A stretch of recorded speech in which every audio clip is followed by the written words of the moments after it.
Mais uma vez a gente começa o Jornal Gente falando sobre as questões ligadas à segurança pública. A grande notícia dessa manhã é a repercussão do caso do bandido que sequestrou um ônibus ontem à tarde no Rio de Janeiro. Paulo Sérgio de Lima, de 29 anos, sequestrou o coletivo na rodoviária do Rio. Manteve 16 pessoas reféns. Uma delas foi atingida, está em estado grave, foi ferida por esse criminoso, que promoveu ali horas de terror num coletivo da linha 110. O fato que mais chama atenção é a notícia que foi divulgada na sequência, quando tivemos a identidade do criminoso, de que ele já cometeu um roubo a um coletivo no ano de 2019. Tudo isso aconteceu no túnel Rebouças, no Rio de Janeiro.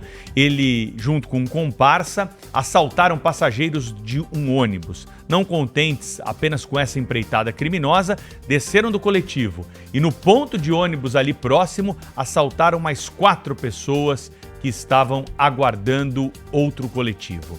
Correram pelo meio dos carros, a polícia fechou o cerco, prendeu os dois, apresentou à justiça.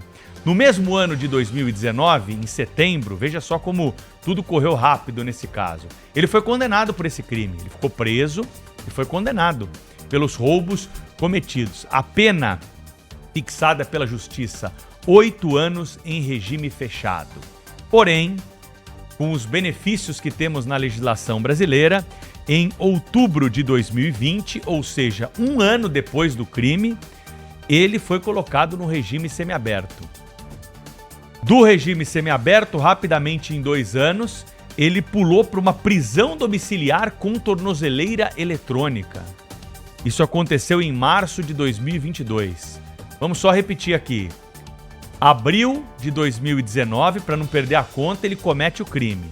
É condenado. Em março de 2022, ele já está em casa numa prisão domiciliar com uma tornozeleira eletrônica. Lembrando que a condenação foi de 8 anos de prisão em regime fechado. Ele rompe o lacre em 2022 dessa tornozeleira eletrônica e o Ministério Público, imediatamente, quando é avisado, faz um pedido à Justiça para que ele seja preso novamente por ter descumprido a medida que tinha sido colocada para que ele pudesse responder em prisão domiciliar pelos roubos cometidos lá em 2019. E a partir daí, ele não tem mais o seu paradeiro visto. Um detalhe interessante, apesar do pedido do Ministério Público ter sido feito em 2022, só em março de 2023, a Justiça efetivamente recebe esse pedido. E ele fica parado na Justiça.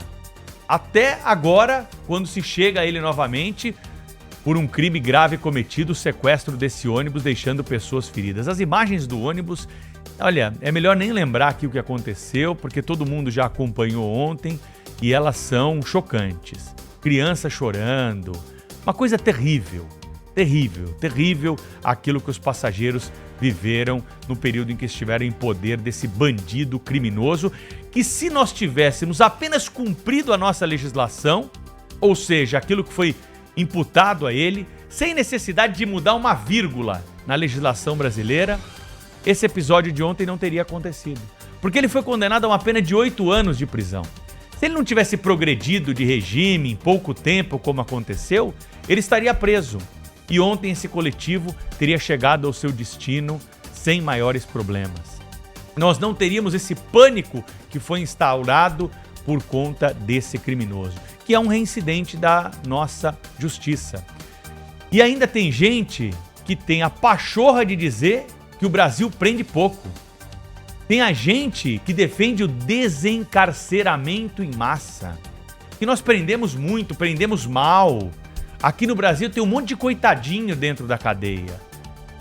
Claro que existem erros, eles são apontados, devem ser corrigidos e principalmente evitados. Porque no Estado Democrático de Direito é muito mais danoso você colocar um inocente na cadeia do que qualquer outra coisa. Agora, esse bandido criminoso preso em flagrante por uma sequência de roubos no túnel Rebouças, condenado pelo Poder Judiciário com contraditório, com direito à ampla defesa, permanecer em liberdade, regime semiaberto, em pouquíssimo tempo depois. Ele não cumpriu de longe nem metade da pena, mas muito de longe. E voltou ao convívio em sociedade no semiaberto e depois foi beneficiado com prisão domiciliar. Mas que prisão é essa domiciliar? Vai ficar preso dentro de casa com tornozeleira? Ele rompeu o lacre da tornozeleira e deu uma banana pro Poder Judiciário, pra polícia, pra todo mundo. E fez o quê? Voltou a delinquir, voltou a cometer um crime. Então a polícia nesse país, ela fica prendendo pra justiça soltar, pra polícia prender de novo. E nós, cidadãos, ficamos à mercê dessa violência toda por conta da falta do cumprimento efetivo de pena. É apenas mais um caso daqueles tantos que estamos noticiando aqui. Todo dia tem um caso importante de um bandido perigoso que é preso pela polícia e quando a gente vai investigar a fundo a ficha criminosa dele, a gente se depara com situações como essa.